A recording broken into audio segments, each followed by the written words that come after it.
Alright folks, so in this video we're going to cover using a virtual switch. So a virtual switch is a virtualized networking interface that allows both the virtual machines and the physical machines to connect to each other and to the network and the internet. So in order to get to that, on the right hand side here you have actions, and you just click on Virtual Switch Manager.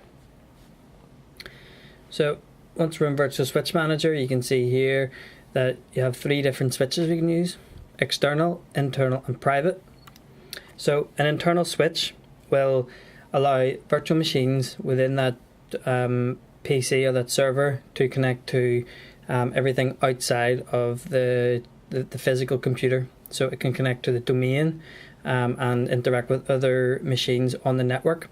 If you have a DHCP server on your network, those machines using an external connected to an external switch will get IP addresses from that DHCP server. So it's important to remember that. Also, using an external switch, if a virtual machine joins a domain, it will lose its trust and become part of the domain. So you will lose your virtual machine if you connect it to the domain using external. So internal allows machines on the server to connect to each other and to connect to the host machine. So the host and virtual machines can all interlock and talk to each other using the network switch. We have private. Private switch is used only for the virtual machines. So if you're creating a lab, you will give all your lab virtual machines access using private. So the physical computer does not get connectivity to these machines. They all are on their own private network.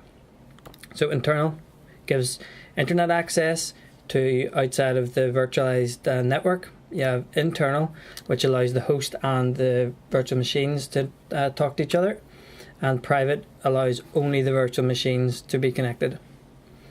So let's create an external one. So create new switch, and here we'll call this internet.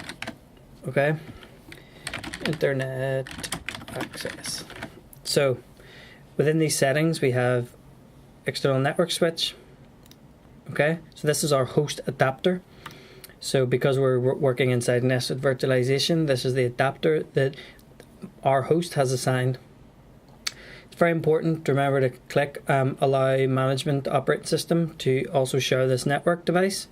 The reason this is so that your host does not lose connectivity, because your lab virtual machine would be taken over. So we enable that. We don't need to enable single root IO and virtual LAN ID. If you're doing VLANs configurations, you're more than welcome to do this, but for this demonstration, we're not going to be using that. So we just double check everything. We click apply. It's telling us that some settings may interrupt the network connectivity on the machine, so you could lose your connectivity for a few seconds whilst it configures. We will hit yes. Give it a wee second to create the switch.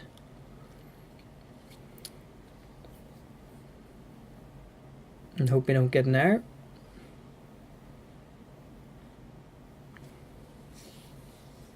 So now that our switch is creating, so there we go, it's lost connectivity as it took over the host adapter, and then we got connected again. So we now have our switch, so we hit OK. To assign a switch to a machine, we right click on that machine, we go to settings, we come down here to network adapter. So currently it's set to internal. We will change that to internet. We hit apply and OK. So this machine is now connected to the same network as the host machine that you're working on. So when I install Windows on this machine, it will get an IP address from Circ's DHCP server.